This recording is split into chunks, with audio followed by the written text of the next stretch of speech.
Thanks for being here. Subscribe to Cheating Stories Best, so you don't miss new stories. Typical cheating wife, or an arrangement between friends. Today we have a story with a similar plot. Enjoy the show! Writing this feels strange. I know I'll face criticism from most readers because I strongly disapprove of my own actions. My boyfriend of 3 years walked out on me without a word when he discovered me with another man, who happened to be my fiancé at the time. This happened just a week before our scheduled wedding, and I've been devastated ever since. I used to be a carefree young girl who did whatever made her happy, regardless of who got hurt in the process. I had lost several friends due to my behavior, but I never imagined I'd lose the one person I loved so deeply. I was 22 at the time when I met Jake, who was 26, at a bar on St. Patrick's Day. He was the only one in the bar not wearing green that day. He approached me with a clever opening line, saying, "Hey, leprechaun, here's your pot of gold," as he opened his hand to reveal some actual pot. I was already a bit tipsy, so I thought, why not, and joined him outside for a smoke. "So, Mr. Pot of Gold, this stuff is really good, but I have to ask, why aren't you wearing green?" I inquired as I took a drag and passed the blunt to him. "I don't conform to societal rules," he replied, taking another drag. We talked for hours that night, both of us as high as kites. I suggested rolling another blunt, but he declined. He had enough pot for at least 2 more, but that day marked the first time he had ever smoked. He shared that he had noticed me at the bar on previous occasions and learned that I smoked, which initially put him off. However, he simply wanted to talk to me regardless of my smoking habit. He even mentioned that if we were to be together, I'd eventually have to quit. I found it quite bold of him to talk about a potential future together during our first meeting. I wasn't sure if it was him or the weed talking, but I couldn't help but laugh at his comment. He was actually quite attractive with a strong jawline, tall stature, and his clothes fit him perfectly. He seemed in good shape too. In that moment, I thought to myself, this could be fun, and decided to go with the flow. Maybe it was the high on my part as well, but there was something about him that felt comforting. His deep, raspy baritone voice and the way he spoke with so much charisma made me feel drawn to him. I was nearly a foot shorter than him, so I felt like I could snuggle up to him. That's how we first met. He claimed he was already in love with me, and it showed from day one. It didn't take long for me to catch up, falling hopelessly and helplessly in love with him.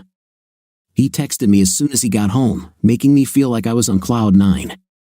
We started going out together frequently after that initial meeting. We were in what many people of my generation would call the talking stage for about 4 months. We shared everything about ourselves, even learning to cook each other's favorite meals. It didn't take long before we knew every little detail about each other. I still vividly remember our first kiss.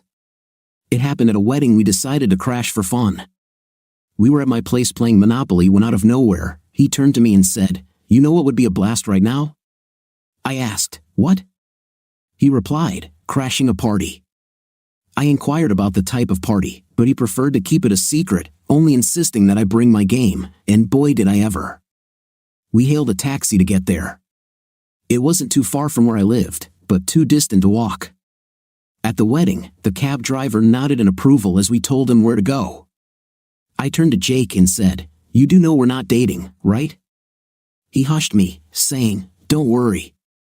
After the night we'll have today, we definitely will be." He draped his jacket around my shoulders, and I was left speechless. I wanted to ask him why he didn't mention it was a wedding or if he knew the couple getting married and why he decided to crash a party we weren't invited to. But the words escaped me. That sentence made me blush intensely. Upon our arrival at the wedding, it turned out that he was acquainted with many of the attendees. The way they scrutinized me made it clear I wasn't supposed to be there, a fact that was true because neither of us had an invitation. During the wedding ceremony, I finally asked him the questions that had been on my mind. He explained that the groom had been a close friend of his until they both fell in love with the same woman, the bride. He described a day when, while playing FIFA 14, they discussed how to resolve their predicament. Since neither was willing to step aside, they decided to settle it through a game.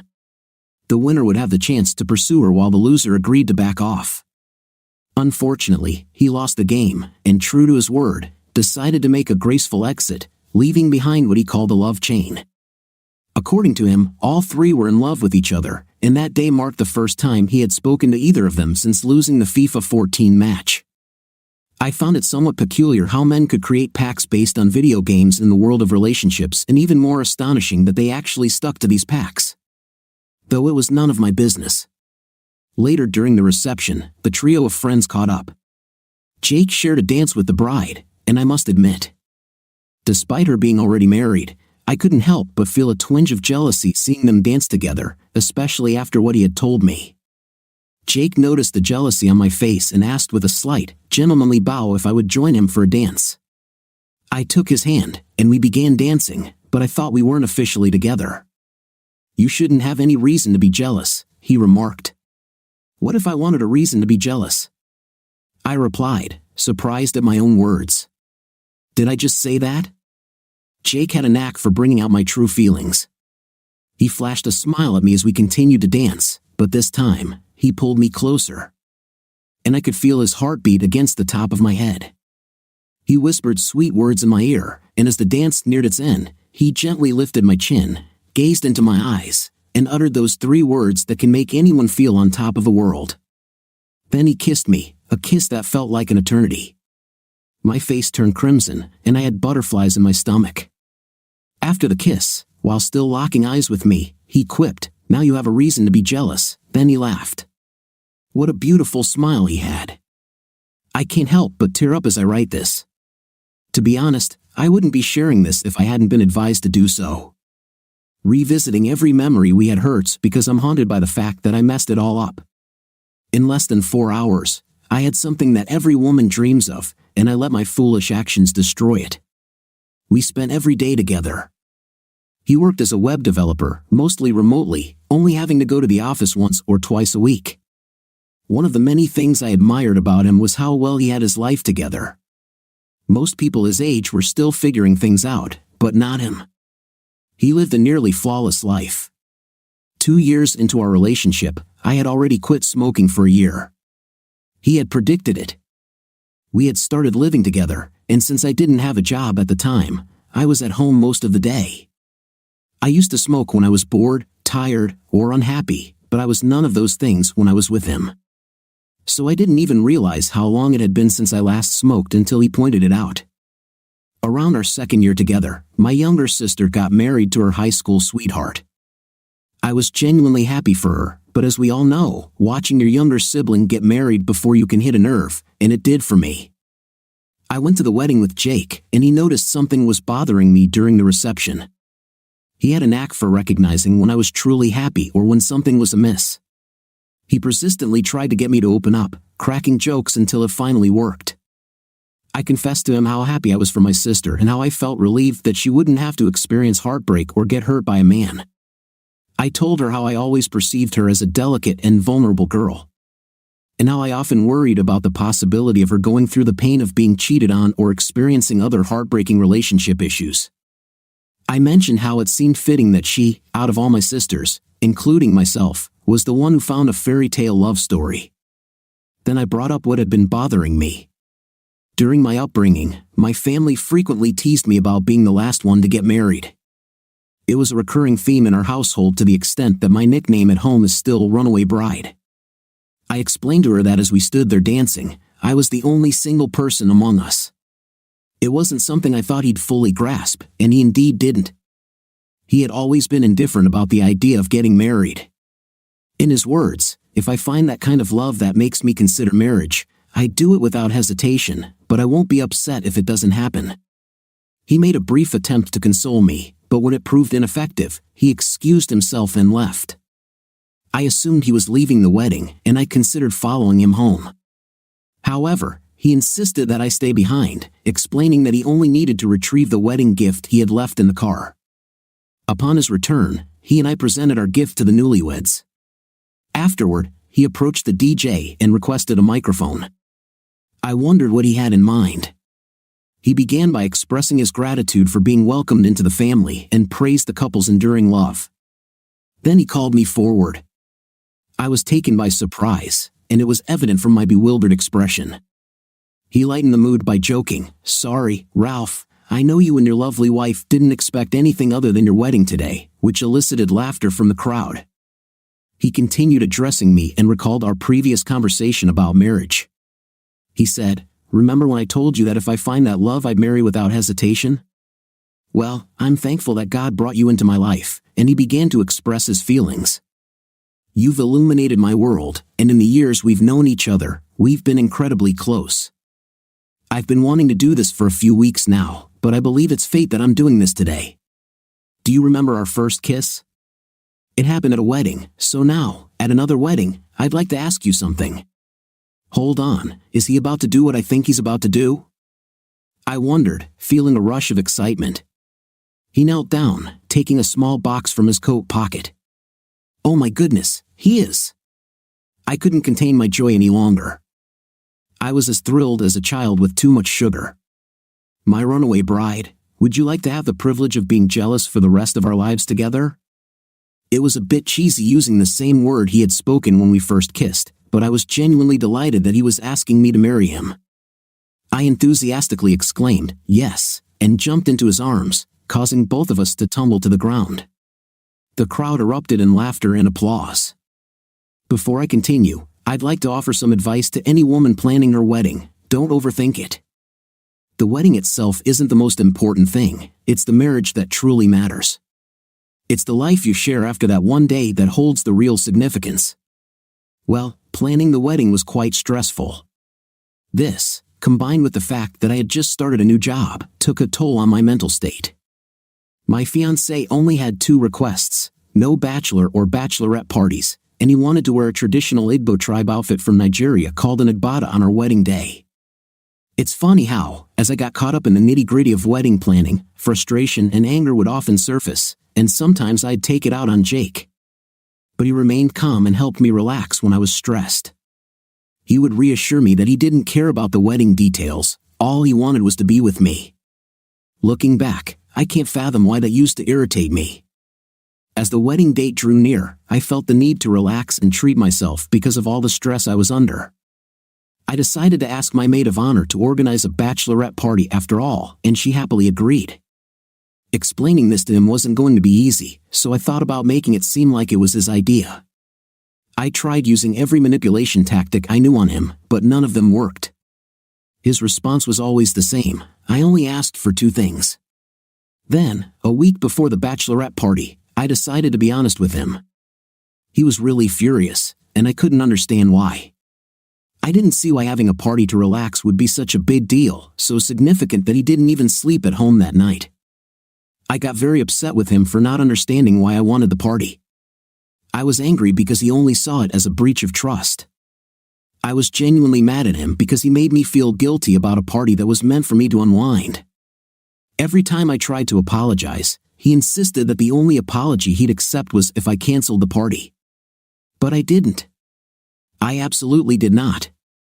Well, 2 days into the party, he called me into the room and apologized for overreacting. He said he understood why I wanted the party and encouraged me to go and have fun. I finally got my way. At the party, there were male dancers, and my maid of honor was quite daring, to say the least. Some of the men were quite attractive, I won't deny that, but initially, I just wanted to dance and forget about the stress of the past 3 months. After downing 5 shots, I found myself getting involved with one of the dancers. While I was in the midst of this foolishness, I thought I saw a figure that resembled Jake. I considered it impossible that he would be there. I'm not exactly sure what happened next, but I do know that I had way too much to drink. The next morning, with a terrible hangover, I woke up to find a man sleeping next to me. Naturally, I assumed it was my boyfriend. As I exited the room, I realized that I was unfamiliar with this apartment. My friends, who were behaving in a rather promiscuous manner, bombarded me with questions.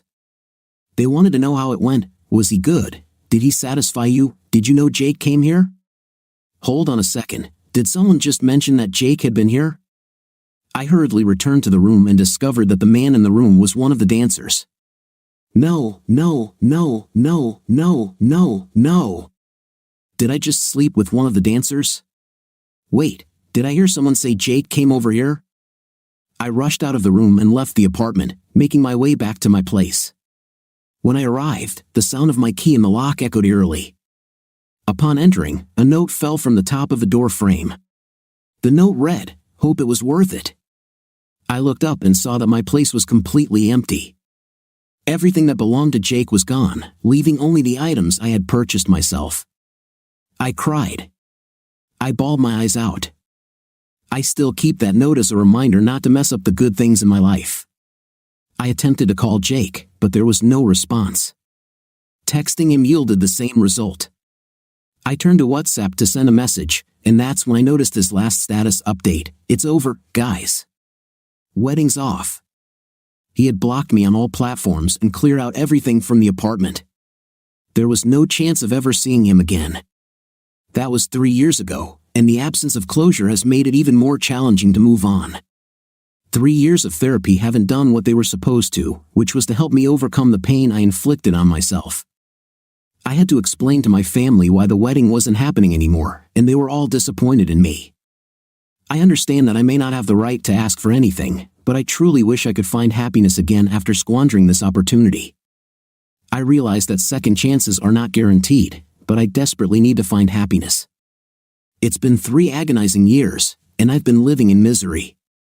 Jake, if you happen to read this, I'm sorry, and I still love you.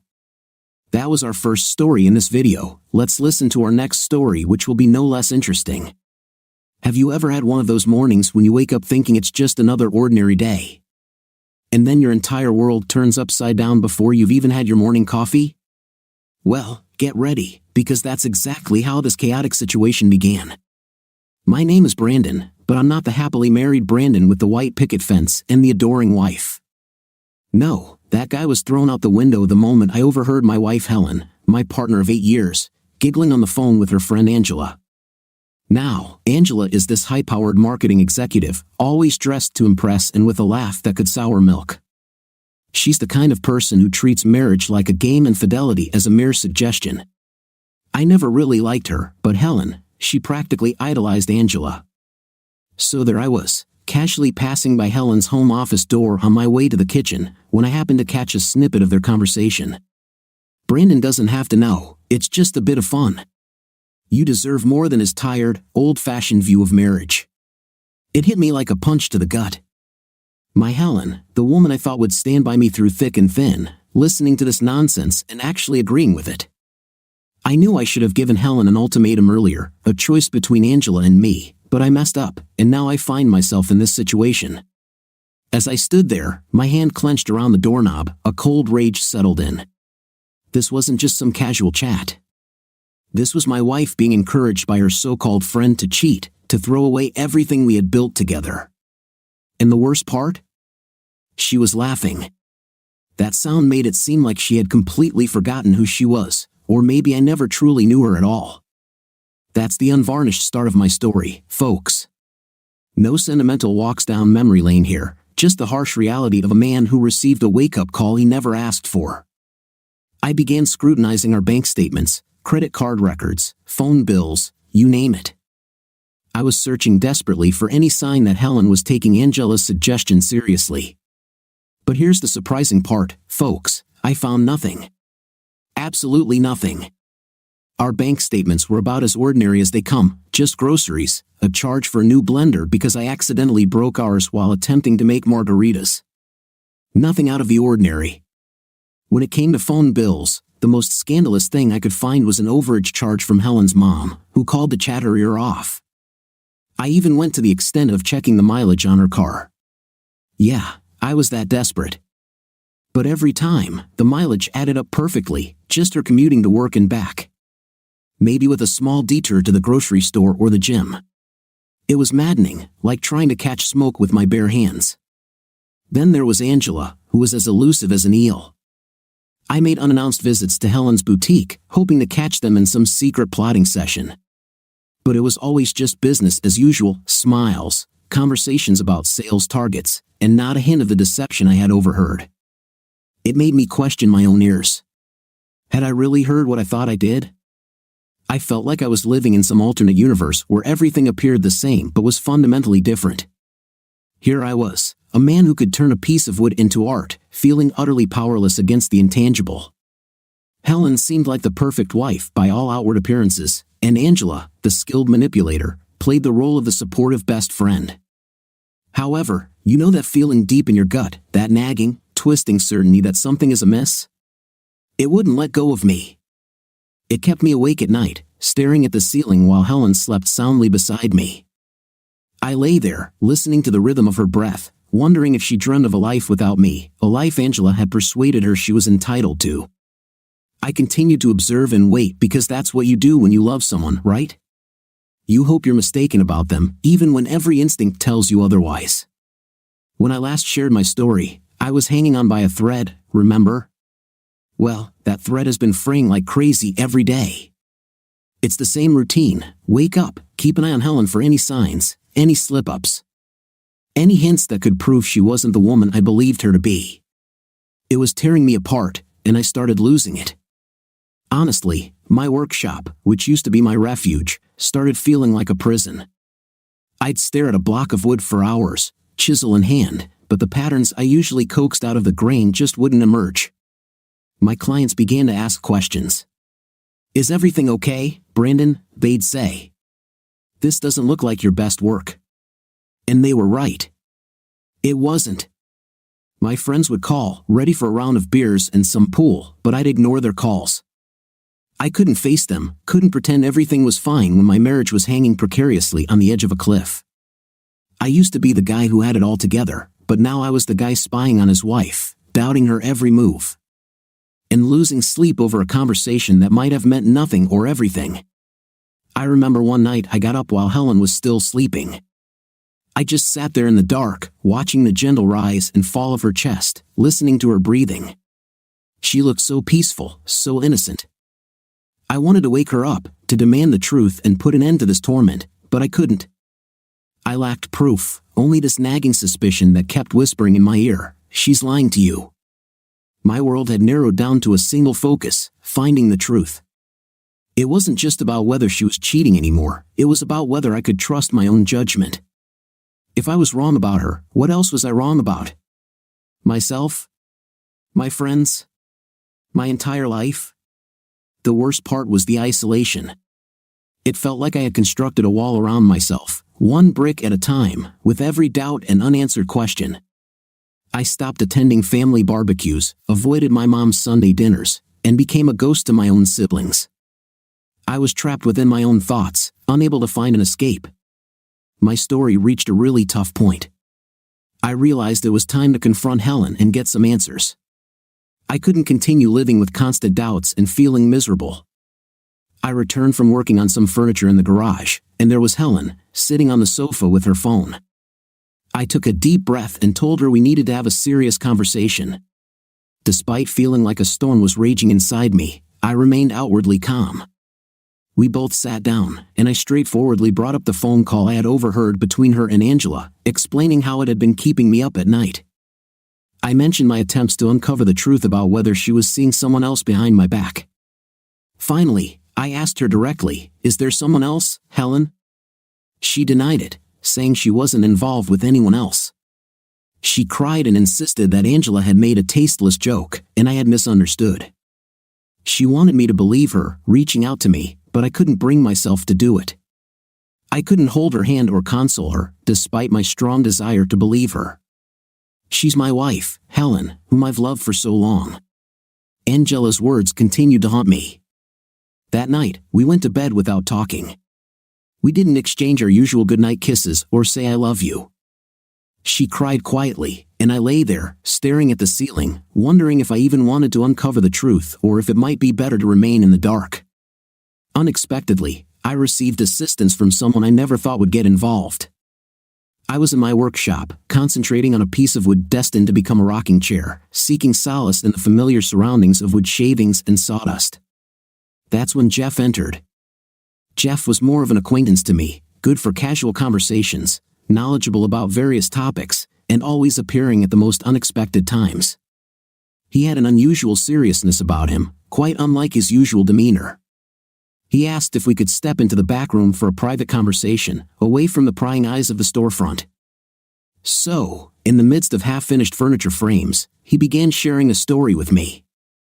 It turned out that Jeff's sister worked at the hotel where Angela and Helen held their supposed business meetings. She had seen Helen there, but she was never alone. She was always in the company of a particular guy, and their interactions seemed far more intimate than mere friendship. Jeff explained that his sister had kept this information to herself, not wanting to cause trouble without concrete evidence. I felt like I was trapped in a nightmare. I had this lingering feeling all along, but no proof to validate it. Yet here was Jeff, providing me with the missing piece of the puzzle. My mind was in turmoil, but there was also a sense of relief. Finally, I had something substantial to hold on to. Jeff must have noticed the emotions written across my face because he placed a comforting hand on my shoulder and expressed his apologies for being the bearer of bad news. He mentioned that he would be there for me if I needed support, which was the last thing I had expected from him. So, there I was, holding onto this newfound information that felt as heavy as a brick in my hands. It was the key to unraveling everything that had been concealed from me, and I faced a crucial decision about what to do next. After discovering the truth, I had to consider my next steps. I didn't want to react impulsively. I wanted to approach the situation with intelligence and make a meaningful impact. My first step was to gather evidence and consult a lawyer to understand my legal position. The lawyer confirmed that I had strong evidence and could take legal action against Helen if necessary. However, it wasn't just about legal matters. I wanted both Helen and Angela to comprehend the consequences of their actions. In Angela's case, I knew I had to be tactful. She worked at a prestigious marketing firm with a reputation to uphold. So I sent a thoughtfully worded letter to her employer suggesting an investigation into Angela's behavior outside of work. I kept my identity anonymous and focused solely on presenting the facts. Next, I turned my attention to Helen. I waited until she was away, gathered my most important belongings, and quietly left our home. I didn't create a scene. I simply departed and sought refuge with my brother. I needed some personal space to clear my thoughts. I turned off my phone and stayed away from social media, taking a break from everything. Helen attempted to reach out, calling and texting, but I wasn't ready to engage with her, not after everything that had transpired. This was how I handled the situation, quietly but firmly, to convey the seriousness of my stance. However, the story is far from over. There are more developments in this complicated situation. So, I laid out my strategy, took necessary actions, and then stepped back to observe the aftermath. It's been quite a roller coaster, and here's what unfolded once the dust began to settle. I learned through hearsay about Angela's situation. The letter I sent had its desired effect. Her employer scrutinized her conduct, and let's just say they weren't pleased with what they discovered. The last I heard, she was placed on leave and had to work hard to salvage her job. It appears her colleagues began to see a different side of her, the one I had warned them about. Now, let's talk about Helen. After I left that evidence on the kitchen table and moved out, things took a serious turn for her. She returned to an empty house, confronted by a heap of undeniable truths. Helen attempted to reach out to me through calls, voicemails, texts, offering apologies, excuses, and promises to change. But I couldn't simply erase everything in return. Too much had transpired, and I needed some space to reflect, to distance myself from all the turmoil. I learned that Helen's boutique began to struggle without her dedicated attention. She lost a couple of major clients, and without Angela to thrust her into the spotlight, the business was never quite the same. It was undeniably challenging for her, but it was the situation she had created. Now, let's shift the focus to me for a moment. I engaged in a lot of introspection during solitary drives and while gazing at the ocean. I questioned if I had gone too far, if perhaps I should have handled things differently. However, I couldn't forget that initial gut-wrenching feeling when I first suspected something was amiss. I realized I couldn't have simply turned a blind eye. I didn't find pleasure in the consequences that befell Angela and Helen. It was never about that. It was about actions and their repercussions. I had to confront mine, and they had to face theirs. I just wish it hadn't all unraveled to this extent.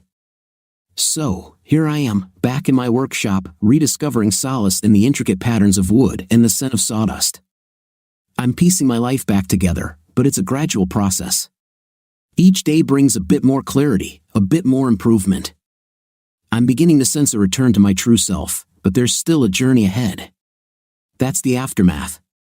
It's messy, it's somber, but it's authentic. This entire ordeal has imparted valuable lessons about trust, forgiveness, and the art of moving forward. I want to express my gratitude to all of you for listening, and it would mean a lot if you could subscribe to the channel. Thank you, and I wish you all a wonderful day or night ahead. What do you think of our stories today? I found the first story more interesting than the second, with more plot twists and turns in the first one. And what's your opinion? Write in the comments. See you in the next video.